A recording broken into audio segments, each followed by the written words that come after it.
તો હેલો વિદ્યાર્થી મિત્રો, કેમ છો? મજામાં? તો બેટા આજે આપણે લઈને આવી ગયા છીએ ઇલેક્ટ્રોનિક એન્ડ કમ્યુનિકેશન એન્જિનિયરિંગ. એ કયા કયા પાર્ટમાં છે? જેમ કે એના ત્રણ ટાઈપ્સ છે: electronic and communication, electronic and instrumental and VLSI. બરાબર. ગુજરાતમાં કઈ કઈ કોલેજ આ કોર્સિસ કરાવે છે, એના ફ્યુચર સ્કોપ શું છે, એનું મહત્વ શું ખૂબ છે. બીજું બેટા કે આપણી જોડે CS એટલે કે કમ્પ્યુટર એન્જિનિયરિંગ નો વિડીયો અવેલેબલ છે. બરાબર. એના પછી IT નો વિડીયો અવેલેબલ છે કટ ઓફ વાળો. એના પછી AI નો વિડીયો અવેલેબલ છે, કેમિકલ એન્જિનિયરિંગ નો વિડીયો અવેલેબલ છે, સિવિલ એન્જિનિયરિંગ નો વિડીયો અવેલેબલ છે. પ્લેલિસ્ટ હું એક બનાવી નાખું છું. પ્લેલિસ્ટમાં જઈ અને દેખી લેજો કે એક પ્લેલિસ્ટ હશે એન્જિનિયરિંગના કટ ઓફ વાળું, તો એ જોઈ લેજો. એમાં તમને બધા જ વિડીયો મળી રહેશે. બરાબર. તો બધા વિડીયો આવી ગયા છે. બીજી મહત્વની વાત કે તમને અહીંયાથી જે રેન્ક અમે લોકો પ્રોવાઈડ કરીએ છીએ બેટા, બરાબર, કે તમે PCM કે PCB ના માર્ક મૂકશો અને ગુસ્સેટ ના માર્ક્સ મૂકશો તો તમને 2026 પ્રમાણેનો જે રેન્ક મળશે. તો અમે જે રેન્ક પ્રોવાઈડ કરીએ છીએ બેટા, એ રેન્ક પરથી તમે જોઈ શકશો આમાં કે અમારો રેન્ક કેટલે અટકે છે. બરાબર. તો બહુ સારી એવી ફિલ્ડ છે, એની વિશે આપણે માહિતી લઈએ. તો પહેલું તો એન્જિનિયરિંગ નો અસલી ખેલ કે VLSI અને ECE, electronic and communication, VLSI અને ઇલેક્ટ્રોનિક એન્ડ ઇન્સ્ટ્રુમેન્ટેશન હવે ભણશે ગુજરાત, ગજબ છે દુનિયાનો. મતલબ શું છે? જ્યારે ભારત સેમિકન્ડક્ટર હબ બનવા જઈ રહ્યું છે, ત્યારે આ ત્રણ એન્જિનિયરિંગ શાખાનું મહત્વ સોના જેવું કિંમતી છે. જો તમે કંઈક એન્જિનિયરિંગમાં કંઈક હટકે કરવા માંગતા હોય તો માહિતી તમારા માટે છે. દેખો બેટા, પહેલું છે VLSI. બરાબર. VLSI એટલે શું? તો આ એક શાખા છે જે ઇલેક્ટ્રોનિક્સનું હૃદય છે. તે અજબો ટ્રાન્ઝિસ્ટરને એક નાનકડી સિલિકોન ચિપ પર બેસાડવાની કળા છે. બરાબર. કમ્પ્યુટરમાં મધરબોર્ડમાં તમે જોતા હશો એક નાની ચિપ આવતી હોય. બરાબર. એની જ વાત કરી છે. સરળ સમજૂતી, તમે જે લાખોના સ્માર્ટફોન વાપરો છો એની અંદર એક નાનકડું મગજ એટલે કે આ ચિપ, જે રીતે રસોડામાં મસાલા વગર શાક ના ભાવે, આમ ચિપ વગર દુનિયાનું કોઈ ઇલેક્ટ્રોનિક ગેજેટ ના ચાલે. AI સાથે આનું શું કનેક્શન છે કે AI આર્ટિફિશિયલ ઇન્ટેલિજન્સને ચલાવવા માટે જે સુપર ફાસ્ટ પ્રોસેસર GPU જોઈએ તે ફક્ત VLSI એન્જિનિયર જ બનાવી શકે છે. તો એ ફિલ્ડનું બહુ મહત્વ છે બેટા. બરાબર. ભવિષ્યમાં આવનારા સમયમાં દરેક વસ્તુ સ્માર્ટ બને, જેના માટે કરોડોની નવી ચિપ્સ બનાવી પડશે. એના પછી ઇલેક્ટ્રોનિક એન્ડ કમ્યુનિકેશનનો ઉપયોગ શું થાય? તો આ શાખા ઇલેક્ટ્રોનિક્સની નસ છે. માહિતી એક જગ્યાએથી બીજી જગ્યાએ સુરક્ષિત પહોંચાડવાનું કામ કરે છે. ભાઈ, માહિતી એક જગ્યાએથી બીજી જગ્યાએ પહોંચાડવાની વાત આવે, બરાબર, તો એમાં હજારો કરોડોનો બિઝનેસ છે. બરાબર. દાખલા તરીકે એક્ઝામ્પલ લઈ લઈએ, જીઓ. સરળ સમજૂતી, ઇમેજિન કરો કે તમારી પાસે મોંઘી ગાડી છે પણ રસ્તો નથી, તો ગાડી શું કામની?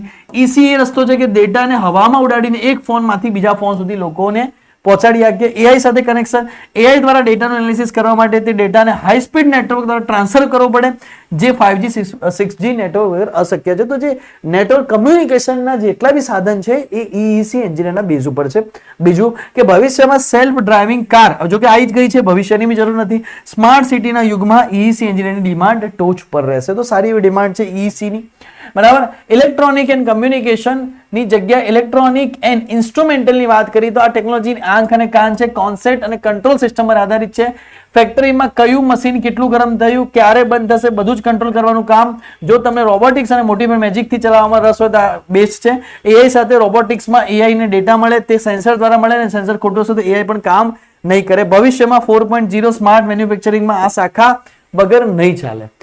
તો માસ્ટર પ્લાન શું છે? તો કે સરકારે 76,000 કરોડ રૂપિયાનું ઇન્ડિયન સેમિકન્ડક્ટર મિશન ચાલુ કર્યું છે ગવર્મેન્ટે. કેમ કે આપણે પહેલા સેમિકન્ડક્ટર ચિપ બહારથી ઇમ્પોર્ટ કરવી પડતી હોય, ગવર્મેન્ટે ચાલુ કર્યું છે. ખાસ કરીને ગુજરાતના ધોલેરા અને સાણંદમાં ટાટા માઇક્રોન જેવી દિગ્ગજ કંપનીઓ પ્લાન્ટ નાખી રહી છે. VLSI ચિપની ડિઝાઇન બનાવશે, EC એન્જિનિયર ચિપને દુનિયા સાથે કનેક્ટ કરાવશે, અને ઇલેક્ટ્રોનિક એન્ડ ઇન્સ્ટ્રુમેન્ટલ ચિપ બનાવવા માટે મશીનો અને પ્લાન્ટ જોઈશે, ઓટોમેશન સંભાળશે. બરાબર. તો હજારો નોકરીઓ હવે સર્જાવાની છે ભારત સરકારના પ્રોજેક્ટ ઉપર. બરાબર. તો ટોપ પ્રાઇવેટ કંપનીઓ કઈ છે બેટા? તો ઇન્ટેલ, એનવિડિયા, ક્વાલકોમ અને સેમસંગ. બરાબર. સરકારી નોકરીઓ ISRO, SSC, DRDO માં મળી શકે. પેકેજ 15 લાખથી 50 લાખ સુધીનું હોય. બરાબર. EEC માં સિસ્કો, ગૂગલ, જીઓ, એરટેલ અને રિલાયન્સ માં તમને મળી શકે. બરાબર. IS, BSNL અને રેલવે મળી 8 થી 20 લાખનું પેકેજ હોય. એના જોડે આપણે કહીએ ઇલેક્ટ્રોનિક એન્ડ ઇન્સ્ટ્રુમેન્ટલ, તો ટેસ્લા, રિલાયન્સ, બરાબર, હનીવેલ, ONGC, NTPC, IOCL 10 થી 18 લાખનું પેકેજ. બરાબર. તો VLSI ની અંદર હાર્ડવેર એન્જિનિયરિંગમાં હાઈએસ્ટ 1 કરોડની આસપાસ પેકેજ ગયા છે ભાઈ. 1 કરોડ આસપાસ VLSI માં મતલબ પેકેજ ગયા છે. બરાબર, વિદ્યાર્થીઓ કેમ પસંદ કરવું, યુનિક સ્કિલ, બરાબર, કોડિંગ તો દુનિયા આખી કરે, પણ કંઈક એવું કરવું જે દુનિયા ચલાવે, હાર્ડવેર ડિઝાઇન કરો, બરાબર. ગ્લોબલ ડિમાન્ડ, અમેરિકા, તાઇવાન અને જર્મનીમાં એન્જિનિયરિંગની ભારે અછત છે, એટલે તમારી વેલ્યુ દુનિયામાં રહેશે. ઓલરાઉન્ડર, આ બ્રાન્ચ ભણ્યા પછી તમે જો સોફ્ટવેર કંપનીમાં જઈ શકો છો, પણ આઈટી વાળો હાર્ડવેરમાં જઈ શકતો નથી, તો હાર્ડવેર અહીંયાથી શીખવાનું છે. વિદેશમાં સ્કોપ કયા છે કે આઉટ ઓફ કન્ટ્રી જવું છે, શું ડિમાન્ડ છે? તો જો કોઈ વિદ્યાર્થી VLSI, EEC અથવા EI કરે તો તેના માટે દુનિયાના આ દેશો સ્વર્ગ સમાન છે. પહેલું આવશે તાઇવાન, બરાબર. તો દેશ દુનિયાનું સેમિકન્ડક્ટર કેપિટલ કહેવાય. દુનિયાની 90% ચિપ એ તાઇવાન બનાવે છે, એકલું 90% ચિપ એની જોડે છે. અહીં VLSI એન્જિનિયરિંગની એટલી ડિમાન્ડ છે કે તેઓ વિદેશી એન્જિનિયર માટે એમને બોલાવે છે, લાલ જાજમ મતલબ એને બોલાવે છે. બીજું છે USA, સિલિકોન વેલી જેને આપણે કહીએ છીએ, ઇન્ટેલ, એનવિડિયા, એપલ, ગૂગલ ના કારણે VLSI એન્જિનિયરનો નંબર 1 દેશ છે અમેરિકા.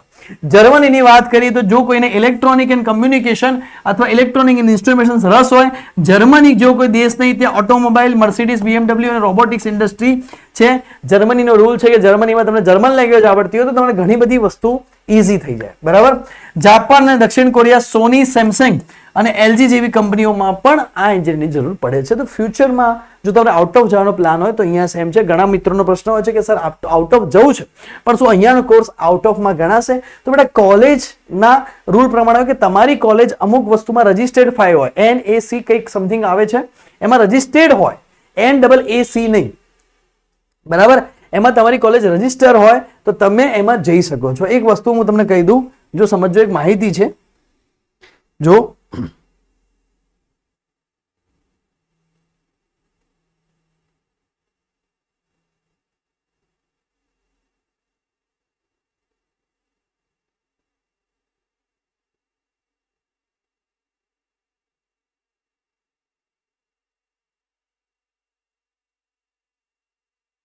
તમને એક માહિતી આપી દઉં.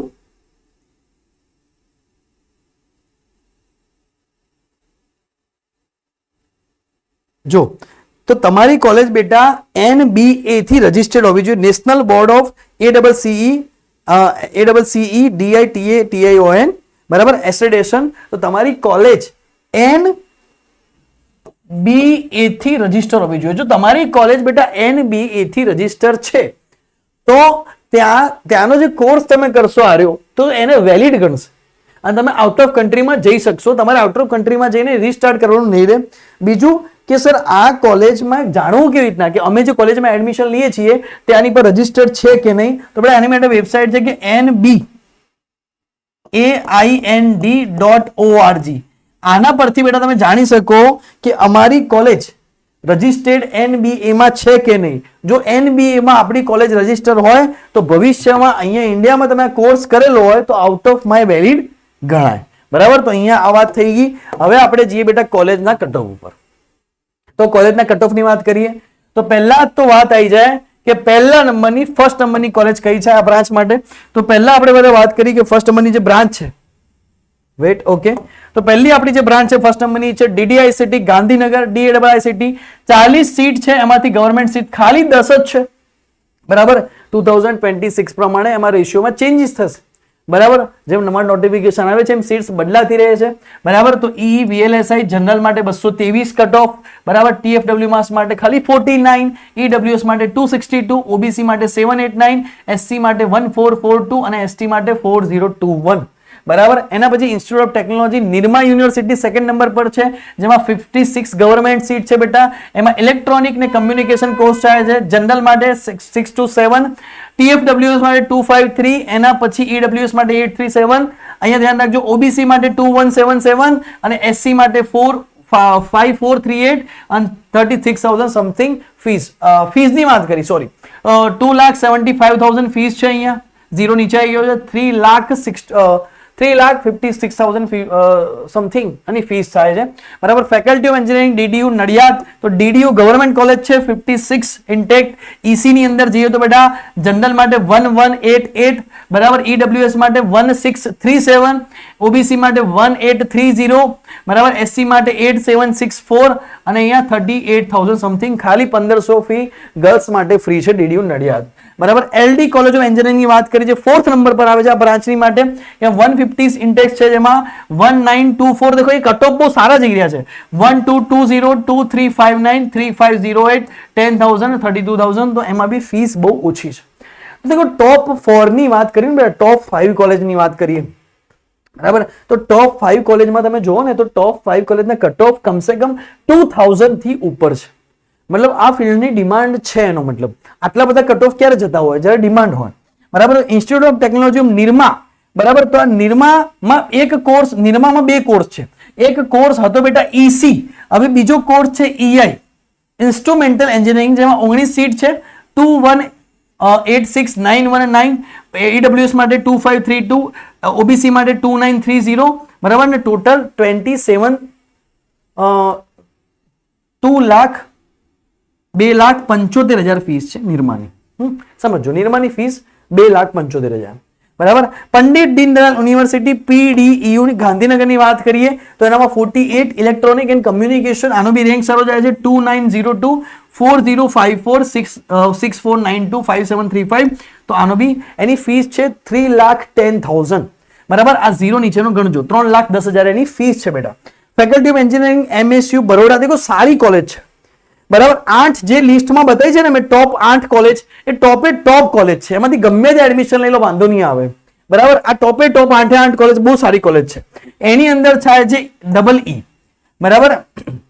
તો EE મતલબ VLSI, તો VLSI કોર્સ થશે આમાં MSU બરોડાની અંદર. 3512 સમથિંગ, જનરલમાં 2357, 4405, 36 અને 18,1500 રૂપિયા ફીસ છે, ગવર્મેન્ટ કોલેજ છે. અને છેલ્લે ડીડીયુ નડિયાદ પણ સેલ્ફ ફાઇનાન્સ, ડીડીયુ નડિયાદની સેલ્ફ ફાઇનાન્સ, જેમાં 80 ઇન્ટેક છે, ઇલેક્ટ્રોનિક કમ્યુનિકેશન 3550, 3974, 9301 સમથિંગ, 1,66,000, 1,66,000 જેની ફીસ છે. તો ટોપ કોલેજ અહીંયા મેં મૂકી દીધી છે, બરાબર. ઇલેક્ટ્રોનિક એન્ડ કમ્યુનિકેશનમાં તમે ટોપના કટ ઓફ બેટા જો તો ટોપ 8 કોલેજ સુધી બી 3500 કટ ઓફ સુધી રહે છે, મતલબ 8મા નંબરની કોલેજમાં બી જાઓ તો 3500 કટ ઓફ સુધી જાય છે, બરાબર. એટલે એની ડિમાન્ડ બહુ સારી કહેવાય, બરાબર. અને હાઈએસ્ટ કટ ઓફ એનો 49 છે, બરાબર. તો બહુ ડિમાન્ડેબલ કોર્સ છે, બરાબર. કટ ઓફ પરથી જોઈ શકાય કે વિદ્યાર્થીઓની અંદર આની ડિમાન્ડ કેટલી હશે, બરાબર. તો આનો સ્ક્રીનશોટ લઈ લેજો. હવે આપણે આગળ વધીએ. તો એના પછી બેટા તમે જઈ શકો કે વિશ્વકર્મા ગવર્મેન્ટ એન્જિનિયરિંગ કોલેજ 153760, 2519, 4136, 5 તો વિશ્વકર્મા બી ગવર્મેન્ટ કોલેજ છે. એના પછી બિરલા વિશ્વકર્મા મહાવિદ્યાલય વલ્લભ વિદ્યાનગર બી ગવર્મેન્ટ કોલેજ છે, EE, બરાબર. 657845, તો સમથિંગ બહુ સારા કટ ઓફ જાય છે, બહુ સારું છે. દેખો નજીક કટ ઓફ લે છે. બિરલા વિશ્વકર્મામાં સેલ્ફ ફાઇનાન્સ બી છે, જેમાં ઇલેક્ટ્રોનિક એન્ડ કમ્યુનિકેશન છે 669, જનરલનો cut off EWS ST SC, જેમાં 1,44,000 ફીસ છે. ગવર્મેન્ટ બી છે બિરલા વિશ્વકર્મા, સેલ્ફ ફાઇનાન્સ બી છે, તમારે જ્યાં મળે ત્યાં. ગવર્મેન્ટમાં EE છે, સેલ્ફ ફાઇનાન્સમાં EC છે, બરાબર. તો પછી એના પછી આવશે ચાંગા, બરાબર, ચરોતર યુનિવર્સિટી, જેમાં EC નો તમે કટ ઓફ જોઈ શકો છો બેટા. તો અહીંયા government engineering college Gandhinagar sector 8, તો એમાં બી કટ ઓફ સારો એવો છે, તો તમે કટ ઓફ જોઈ શકો છો. પછી GTU college of engineering, LJ institute અમદાવાદની વાત કરીએ, વિશ્વકર્મા એન્જિનિયરિંગ કોલેજ ચાંદખેડાની વાત કરી બેટા. તો એક વસ્તુ તમે જુઓ કે કમસે કમ 17 કોલેજ સુધી આપણે ગયા. 17 નંબરની કોલેજ સુધીમાં તો 10,000 સુધી કટ ઓફ છે. મતલબ તમે વિચારો કે 10,000 સુધી કટ ઓફ જ્યારે સ્ટેબલ રહે 17 નંબર સુધીની કોલેજમાં, તો આની ડિમાન્ડ છે. તમે વસ્તુ સમજો યાર કે 17મા નંબરની કોલેજ ગયા, બરાબર. અરે 11મા નંબરની કોલેજ દેખો વલ્લભ વિદ્યાનગર, તો બી 7,000 સુધી કટ ઓફ જાય છે. મતલબ ડિમાન્ડ ખરી. તો 3,000 કટ ઓફ વાળો છોકરો બી ત્યાં એડમિશન લઈ રહ્યો છે, 4,000, 5-6,000 કટ ઓફ વાળે 10,000 ની અંદર 17મા નંબરની કોલેજમાં બી જવું ને આ ફિલ્ડમાં, તો 10,000 ની અંદર રેન્ક લાવવો પડે. બહુ સારી વાત કહેવાય, બરાબર. બીજામાં એવું નતું, તો બહુ સારી વાત કહેવાય. તો એકવાર તમે સ્ક્રીનશોટ લઈ લેજો. સાર્વજનિક college of engineering Surat, doctor SS Gandhi government engineering college સુરતની વાત કરીએ, JH પટેલ કોલેજ અમદાવાદ સરદાર પટેલ. એના પછી ગવર્મેન્ટ એન્જિનિયરિંગ કોલેજ ભાવનગરની વાત કરી દઈએ, government engineering college Bharuch, government engineering college Rajkot, Patan, Ahmedabad, Modasa, LDRP institute Gandhinagar. Screenshot લઈ લેજો બધાના, બરાબર. તમારી સામે જ ખોલ્યું છે. હવે વારે ઘડી હું કટ ઓફ કહેતો નથી ગવર્મેન્ટ એન્જિનિયરિંગ કોલેજ દાહોદ, એકવાર એનો સ્ક્રીનશોટ લઈ લેજો બેટા બધાના. લક્ષ્મી ઇન્સ્ટિટ્યૂટ ઓફ ટેકનોલોજી વલસાડની વાત કરીએ છીએ. આઈટીએમ બરોડા, આઈટીએમમાં VLSI છે. એના પછી પારુલમાં બી VLSI છે. પછી આમાં EC છે, બરાબર. મારવાડી એજ્યુકેશન ફાઉન્ડેશન રાજકોટની વાત કરીએ.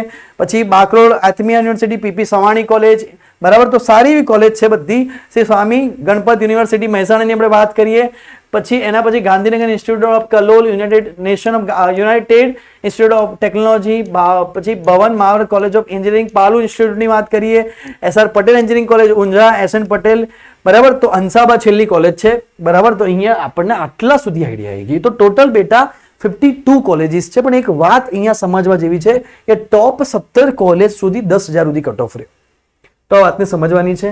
હવે બીજી એક ખાસ મહત્વપૂર્ણ સૂચના અહીંયાથી આપી દઈએ વિદ્યાર્થીઓને કે જે છોકરાઓને કટ ઓફ ની આઈડિયા નથી આવતી કે સર આ બધા રેન્ક છે તો મને કેવી રીતના ખબર કે મારો કયો રેન્ક બને છે 23,000 માં, 24,000 માં, 10,000 માં, તો ચિંતા નહીં કરવાની. તમે લોકો PCM વાળા હોય કે બેટા PCB વાળા હોય તો પહેલા અમારા ઓફિશિયલ નંબર પર તમારા માર્ક્સ અમને બેટા 300 માંથી લખીને મૂકો.